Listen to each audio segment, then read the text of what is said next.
his pen for me. When I tell him hi, he looks away and I don't know what he does. Baker. He walked in. The guy was the All right. Are we ready to get started? Are we ready? No? Are we ready? Ready? Here's what we gotta do. We have to remember what we learned on Thursday of last week. And then we have to finish that up with this right here. Here's the key formula right here.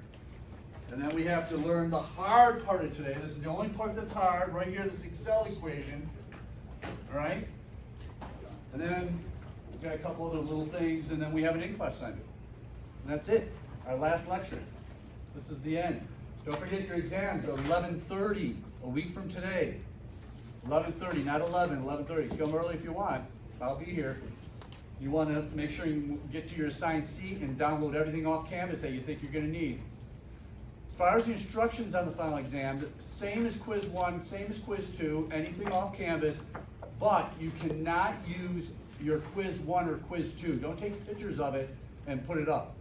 Also, if I see your laptop is too dark to where I'm walking behind you and can't hardly see anything, I'm going to ask you to make it brighter. So just make it brighter right away, please. Don't make it too dark. All right. Now, last week, we talked about, I don't even have it on here, but we talked about 3 times the standard error when there's a mean and a standard deviation. This week, this time, it's all about the standard error if it's just a proportion. And here's the formula. The center line, which is the given proportion, plus or and minus 3 times the standard error of that proportion, which is the given proportion times 1 minus the given proportion over the sample size square rooted. Just like 2 other weeks, we've had the same exact formula. The standard error of the proportion. 3 times it, add and subtract from the center line. In this case, the center line is that same given proportion. So that's all you're looking for is 2 numbers, a proportion and a sample size. That's it. The same number is used at the front, at the numerator, and then the other numbers right there, the sample size. That's it. Just 2 numbers. So when I read this, it should be obvious which numbers to use. A production process has 5% defective rate. A quality inspector takes 6 samples of 500 in each of the 6 samples. Batches, I usually call them, if you remember from Thursday. And the following sample proportions obtained. 0.065, 0.075, so 6.5%, 7.5%, 8.2%, 8.5%, 9%, and 9.2%. The defective rate is 5%.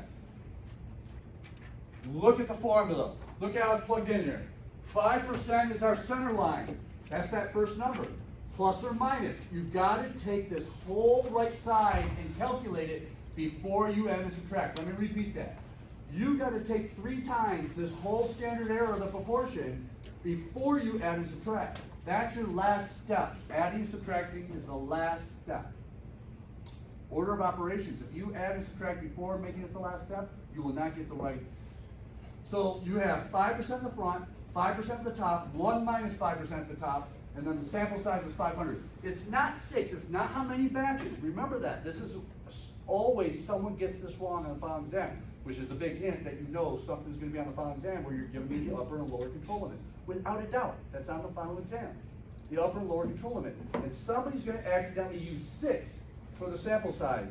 But 6 is how many batches were done, called samples. It's how many in each batch that you use as your sample size. How many in each batch? This is a big one, 500. That's huge. So that's exactly what's happening here. 5% plus or minus 3 times 5% times 1 minus 5% over 500 in each batch. Square root the whole thing. Here's our upper control limit, 7.9%. Here's our lower control limit, 2.1%. You're the manager of the process. You just did these results. And my question for you is, do you let production keep going or do you stop production right now? Can't hear you. Can't hear you. Come on, this is our last lecture. This is the last chance for participation. I'm sorry, say the name. Who said? Lexi? Why do you stop it? Why? It's above the upper control limit. Everybody hear that? She's saying that some of these results went above the upper control limit, went outside the lower and upper control limit. And if we were to graph this on a control chart, we would see that some of the results went out of whack. Matter of fact, the upper limit is 7.9%. So it looks like 1, 2, 3, the last 4 out of the 6 are all outside that upper limit. We have to stop production right away. If this were real world, production has to stop right away. Not only that, there's so many that are already above the defective rate that we have to start reevaluating the ones that have just been made over the last couple hours, because we just discovered how far off this thing is. Here's what it looks like on a control chart. Look at that. Way above, four dots above that center line. Again, you see that kind of straight line instead of back and forth, zipping back and forth. That's very rare when a machine's doing its thing to have a straight, kind of a curved straight line like that. That means something's heading into a direction of possibly problems. And as you can see, we're all above there. So we would stop that. All right, now, next, I want you to look at this homework. And I want you to tell me, are you using the formula from Thursday's lecture or the formula we just learned to solve this problem? Why Thursday? Did you hear that? David said because he noticed the standard deviation in this problem, that it has to be from Thursday's lecture. Using the standard error of the mean 3 times that formula instead of this one. Not this one. The standard error of the mean formula from Thursday because of that standard deviation being 22. Very good, David. Good catch. Go ahead. Is it always 3? It's always 3 until later today. Until a few minutes. But it's always been 3 before now. But when we get here, using Excel, it's all about what if it's not 3? What if it's not 3? So, it's always going to be 3 if I'm asking you to solve it manually. I'm not going to throw you a loop. Next, let's look at the next question on the homework. Oh, not that one. That's right in the confidence interval, or the equation. Here we go. Number 3. Random sample size 60 is taken from a population with a given proportion equal to 82%. Show detailed calculations to determine the upper and lower control limit from Thursday's formula or today's formula? Today's. Because there's absolutely no standard deviation. It's literally giving you a proportion with the word proportion there of 82%. So here we go. Center line is what number? In decimal. 0.82 plus or minus 3 times 0.82 times 1 minus 0.82 divided by what? Tell me? 60. Exactly. Square root the whole thing. That will get you your upper and lower control limit manually. Oh, this is too easy. I can't believe we're almost done with the last bit of information for you to learn in this class. This class has been so easy, you guys don't even realize it. I don't know. I'm just having fun now. Ready? The production process is designed to fill boxes with an average of 24 ounces of cereal with a standard deviation of 3 ounces. Show detailed calculations to determine the upper and lower control limits for a sample size of 12. Ahmed says it's from which lecture? Thursdays or today? Today. He said today, with a giant smile, to throw you guys off. Is that correct? Because he likes to have fun, because he's in the front row today, it's the last lecture. But it's really from Thursdays, because why? Standard deviation again. There you go. If I'm asking, the question on the exam is going to ask you for the upper and lower control limit. It's a matter of you just reading it and deciding, am I using that first formula I learned or the second formula I learned? Does it have a standard deviation or does it not? It's that easy. It doesn't get kind of hard till we have to do it in Excel. All right? So we have to do it in Excel. Are you ready? Okay. This is your only challenge from today. This is where I start to lose a couple of people. Don't let me lose you. All right? Hang in there with me. Define the upper and lower control limit, and this does not work with proportions. This is if there's a standard deviation involved. So that question on your homework, number 2, I think it was, where it's asking you to write the confidence Excel equations, is because that question has standard deviation that you can do this. But how it's done is the weird part about a confidence equation is that first number right there. That first number has to represent the probability in the tails of a bell curve based on whatever numbers being used here, which up to this point has always been 3. And if it doesn't give you how many standard errors up or down for the control limits, then you know to use 3. Because I didn't tell you what to use, you know to use 3. Only if the question specifically says, this company doesn't use 3, maybe it uses 2, then that would be the only number to change. That would be the number that changes because of the story that how many standard errors changes. If the story doesn't tell you how many standard errors, you can assume 3, and that is the number you will use. Let me repeat that.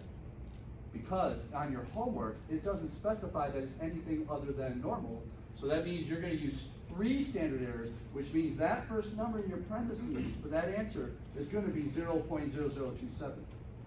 Okay, so that kind of tells you how to write this equation. Center line, plus and minus, so you're writing 2 equations. The confidence is the word Excel, parentheses, that first number we just talked about, and if this is a 3, then that will be 0.0027 is given to you. The standard deviation in the problem is the second number. The sample size is the third number. So in this example, this is 3 standard errors away from the center, 20, plus and minus, with a standard deviation of 10, sample size 25. That's what's being calculated here. The upper limit is 26, the lower limit is 14. So we went 6 above 20, 6 below 20 with a standard deviation of 10, sample size 25, using 3 standard errors. Now, how did I get that 0.0027? This is where it gets hard. Because I want you to show on the exam how you got the number you're using for that first number, even if it is 0.0027 on the exam. Are we ready for this? We got lots of time. We can talk about it a couple times. This is about the last part. This is the most important part of today's lecture. So here's how you get that number. There's 2 different ways. They both will get you the same answer. Whatever that z is how many standard errors the control limits are going to be. If the control limits are normal, 3 above, 3 below, then z is a 3, or a -3, depending on which formula you use. Z is a 3. But if the story said this company wants to have, tighter quality, and they're only going to use 2 standard errors, that would be a 2 and a -2. Whichever formula you decide to use, that would either be a 2 or you use this one with a -2. So that's the only thing that's weird, that to come up with this first number is you got to show me how you got the first number. You can use this one or this one. That z is how many standard errors? 3 or 2 or how many? Go ahead, Lexi. So the standard error is always given? The standard error is always given if it's different than 3. If it's different. How many standard errors is always given if it's different than 3. If there's nothing about how many standard errors, you have to assume 3. You assume 3, which you know will be 0.0027 right there. But you got to show me how you got it. So let's say this is your homework problem. Now in your homework problem, I'm not asking you to show me how you got this first number. I'm not asking you to show me, but this would be good practice, like you're going to do the homework. You don't even have to hand it in. Nobody in here is doing the homework. I can tell by all your faces. So here it is. All right? Pretend that homework said you need to show me how you got this first number included in your answer. You're either giving me this equation or this equation with a 3 there. Now let me show you how it works. Hang on, I got a blank one here. You ready? Equals. Which one do I want to do first? The top one or the bottom one? Top one. Here we go. Equals. Parenthesis. 1 minus, and then what is it? Norm S. D-I-S-T. Uh-oh, look at my fingers. D-I-S-T. Parenthesis. Then it says put the z in. I'm pretending this is a normal problem from homework and that z is a 3. We can assume that because it's not telling us how many standard errors above and below are going to be the control limit, so assume 3. So I'm putting a 3 in, parenthesis, then I'm putting, you got to put a second parenthesis here. This subtraction has to happen first before that multiplication. That's why you got 2 parentheses on the right here. You have to have this whole thing encompassed in parentheses. So I'm putting a second parenthesis on the right, now asterisk 2. 1 minus in parentheses, norm S distribution 3, parenthesis, times 2. Here we go. There it is, 0.0027. Now, let's do it the other way so you can see it both ways. Equals, we're doing the bottom one now, norm S dist, but I'm using the negative number. If it's 3 standard errors, because nowhere in there does it say anything different than how many errors to use for the upper and lower control limit, I'm going to use a -3. And then I'm putting times 2. If I did it right, because I'm using a -3, it's the same as saying 1 minus in front, should get the exact same answer. There it is. Let me make sure you get this. Here's 3 standard errors. Here's -3 standard errors. We're trying to figure out how much probability is there and how much, according to the empirical rule, how much is there. And those two added together, that's why we got to put it times 2, is 0.0027. It's less than 1% in those little tails, based on using a 3.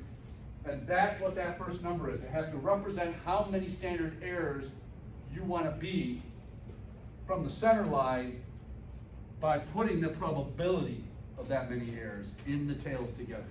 So, here's my question. What if it says you're going to use 2 standard errors away? Do you think that 0.0027 will be a bigger number or a smaller number? That's a hard one. That's a hard question. Bigger number. So closer to 1% instead of away from 1%. Right now this is less than 1%, right? This is like 0.27%. So here it goes. I'm going to just copy and paste this formula. And instead of using -3, I'm going to use -2 so I can figure out what this first number will be. By the way, you do not have to put a number there at all. You can literally put this formula in there for that first number instead and let it calculate what the number is. So I'll show you both ways. Meanwhile, let's figure out what that number would be if it were a 2. So I'm changing it from -3 to -2, hit enter, and it did go up. It's at 4.5% now. So from here all the way into the tail, plus here all the way into the tail, those two equal 4.5%. Go ahead. So why would the percentage be larger? What are we saying when the percentage is larger? Why is it larger? Because look at how much more tail space under the bell curve it is at 2, here and here, which shortens up the space between them, which makes the control limits shorter in between them. So if the control limits were 26 and 14 here, when I change, if I go back here and change that to 0.0455, that's going to be tighter. It's going to be more like 24 and 16. Okay, so that percentage is saying if there's a larger chance of there being an error? It's saying we're not going to accept something out here. There's a larger chance of us saying we don't want those because it increases the probability because we're tightening up the control limits. Watch what happens. Here it goes. I'm going to go ahead and change it to, I forgot what it is, 0.0455. Watch what happens. Whoop. Do this one. What is it again? 0455? Is that it right there? So if I did this right, I'm saying that 26 should go down to about maybe 24-ish. Oh, how lucky was that? That was pretty lucky. I had no idea what it turned out to. But now, if whatever's being made here, instead of us saying we'll accept this production because it's between 26 and 14, now we're saying no. We're only allowing 2 standard errors above and below, so we're not accepting this production unless it's between 24, and again, I'm guessing this will be 16, right? If that one went to 24, 455, let me get rid of that. 16. So now it's got to be between 16 and 24 for us to accept that production run.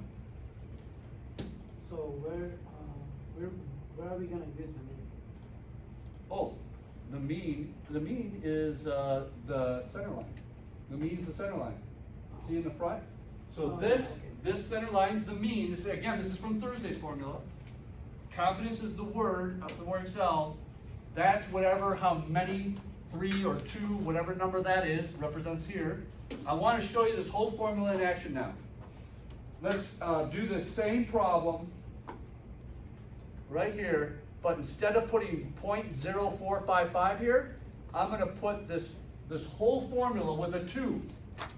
Which one do you want to do, the top one or the bottom one? They're going to get the same result. Bottom one? Okay, let's do the bottom one, but with a 2. So we're going to use a -2. So I'm going to put exactly what I see here, but without the equal sign, because we're inside parentheses, so we don't need that equal sign. Norm, S, D-I-S-T, parenthesis, -2, parenthesis, times 2. Do I have it? Is that everything that we would have typed here to get that number? So if this is right, then it should be still 14, right? Or 16, excuse me, 16. Because we're at 2 standard errors instead of 3. So there it is. I literally, and if you put that in for the first number in parentheses on your final exam, instead of putting this on the side and whatever the result is, then placing it there, put the whole equation right there, that's completely the best way to answer it. That's the best way to answer it. You don't have to do it that way. You can do it separate, figure out what this is, then put that number there showing that work. That's fine. But the best way to do is just take that whole thing and put it right there as the first number. Do those two, they always get the same? Always same result. You have a negative, if let's say that's 2, this would be -2, because that 1 minus and making that negative. Doing this one, if I did normal SZ, it would find the probability from 3 over, it'd be like 90-something%. So I had to put that 1 minus in front to figure out this part, then multiply it times 2 and count both of them. So just now look at this one. This one, because it's a negative, it's going from here over, and I just gotta multiply it times 2 then. It's just finding that little bit because I'm using a negative. So it'd be fine to just memorize one of them and get the other? That's true. That's right. You don't have to do both of these. You only have to do one or the other.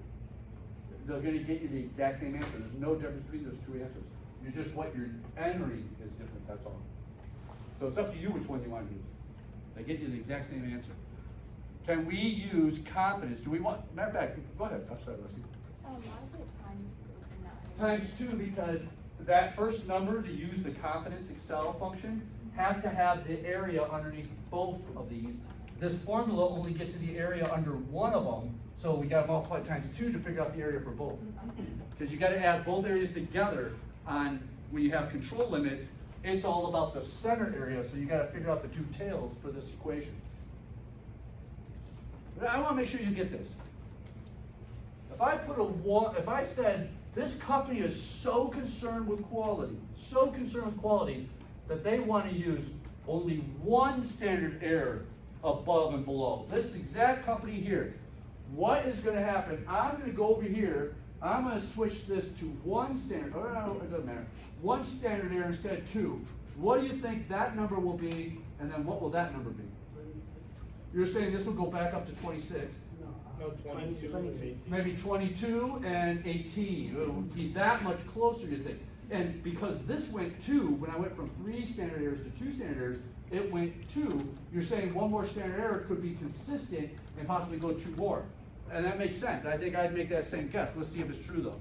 So all we're doing now is we're gonna switch the -2 to a -1. And if we're right, that 16 should become an 18. Let's take a look. So we're gonna make it -1. That's all we're changing. There it is, 18. So the logic is correct. So I don't even need to do the top one. You know that will end up being 22. You get it? I wanna make sure you get it. Let's look at homework problem B, or number 2, I mean. It's posting the answers tonight on these homeworks, by the way. If I forget, somebody email me and say, hey, don't forget to post those answers to the homework. Number 2 says, write the confidence interval. So here we go. I'm gonna write the confidence interval right now. Equals, center line, plus or minus confidence. We'll figure out the first number, standard deviation, sample size. Random sample size of 64 is taken from a normally distributed population with a mean of 116, standard deviation of 22. Show your calculations for the upper and lower control limit using Excel confidence. We're doing number 2. Tell me what number to put here for the center line, please. 116. Very good. What was it? I already heard. Wait, what is it? 116. Thank you. Very good. Who was that? Lexi? You're here today. You're here today. Confidence plus, we have one equation saying plus, one saying minus confidence. what number would I put right here, or should I use an equation? Equation. You want the equation? Before I do the equation, I heard someone say the number. No. 0.0027. There we go. 0.0027. Why? Why? Because there's normal distribution. Because nowhere on there does it say how many standard errors to be above or below for the upper and lower controllers. Because it doesn't tell you, you must assume 3 of them, which means you're going to use 0.0027, which if we were putting the equation, Austin, was that you, or who said they wanted the equation? You ready? The equation that would be there would be equals, parentheses, 1 minus norm S distribution, 3, parentheses, times 2. That would be the equation to put there. Or this one with a negative 3 there instead of a 3. That would be the equation to put there if you want to put the equation. And on the exam, if this were a question on the exam, you would have to also give me this or this equation showing why you put 0.0027 there. Because this one or that one with a 3 or a negative 3 will get you that 0.0027. Does everybody understand what's expected on the exam, which is tomorrow, right? Is it tomorrow? No. Wait, who has class tomorrow? Raise your hand. Who has class tomorrow? Yusef. Ali, you quit. We went through this already. You guys, I want to look at you hard.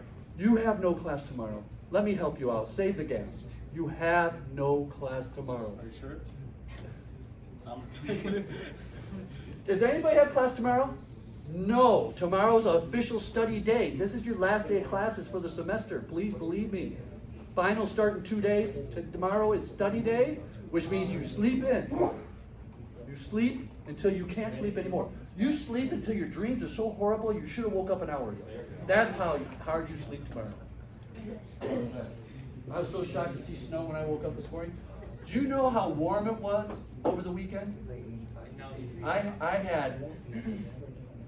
couldn't believe it. I had 14 windows open. I had a breeze go through my house that was so wonderful. I swam in it.